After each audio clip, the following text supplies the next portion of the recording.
এই যে রাজ্জাক ভাই ভাবি সহ আইসে দেখেন, ভাবির চেহারাটা দেখাইলাম না আর। এই যে কৃষকরা কত পরিশ্রম করে দেখেন একবার।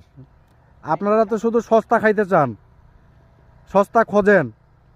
এটা হলো ভাই, এটা কি ধানের বীজ? ইরি 28 ধান, যেটা হলো 28 ধান। এটা আপনারা এই চাল কলে এটা ছাটে আপনারা ওই 2800 করে, আবার দেখা যাচ্ছে মিনিকেটও বানাই ফেলায়। এটাই হলো সেই ধান। এই যে দেখেন ধানটা একটু জুম করে দেখাই আপনাদেরকে। এই যে দেখেন ধান, কৃষকরা কি পরিশ্রম করে এখানে দেখেন। 3 দিন ধরে সূর্য ওঠে না, আর এই শীত, এই শীতের মধ্যে কি কি রকম পরিশ্রম করে দেখছেন কি? এই যে দেখেন, আলু সিন্ডিকেট করেন, চাউল সিন্ডিকেট করেন আপনারা। শহরে আমরা যারা থাকতাম, আমি ছিলাম এতদিন, হয়তো এখনো যাই, আমার শহরে থাকবো, গ্রামেও থাকবো, তা একটা জিনিস দেখেন, এই যে এদের যে শ্রম ঘাম, এদের ঘামের মূল্যটা দিতে শিখেন। এরা না বাঁচলে কৃষকের কিছু নাই, কৃষক আমরা পরিশ্রম করে শেষ। হ্যাঁ, মনে করুন সারের দামটা পাই না, আমরা ন্যায্য মূল্য পাচ্ছি না। এরা এরা কোনো ন্যায্য মূল্য তো পায়ই না। এরা কম দামে নিয়ে যাইয়া মনে করেন যে এদের কাছ থেকে কম মূল্যে নেয়। মূল্য নেওয়ার পরে এটা যখন ভোক্তা পর্যায়ে পৌঁছে যায়, তখন কিন্তু দাম অনেক বাড়ে যায়। এই যে আমার আমার এক বন্ধু আছে এখানে, কৃষক। না, আলু কত বিঘা দোস্ত? 3 বিঘা। 3 বিঘা আলু।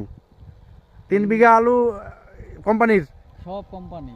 ইস্পাহানি, যেটা হলো, আমি গাজীপুরে কোনাবাড়িতে ছিলাম, ইস্পাহানি যে ফ্যাক্টরি, ওনারাই এই ইয়েটা করছে। যাক, খুব ভালো কাজ করছে ওনারা। ওনাদের প্রতি যেটা ইয়ে থাকবে সেটা হলো, চিপসের দামটা কমার দরকার নাই, প্যাকেটে একটু বাড়াই দিয়েন, তাহলে হয়ে যাবে।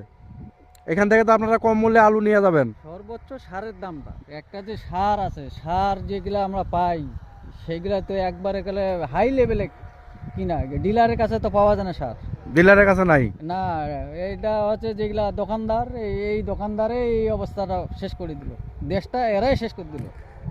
এই যে শুনছেন তো, যারা শহরে আছেন, এই ভিডিওটা সর্বোচ্চ শেয়ার করবেন।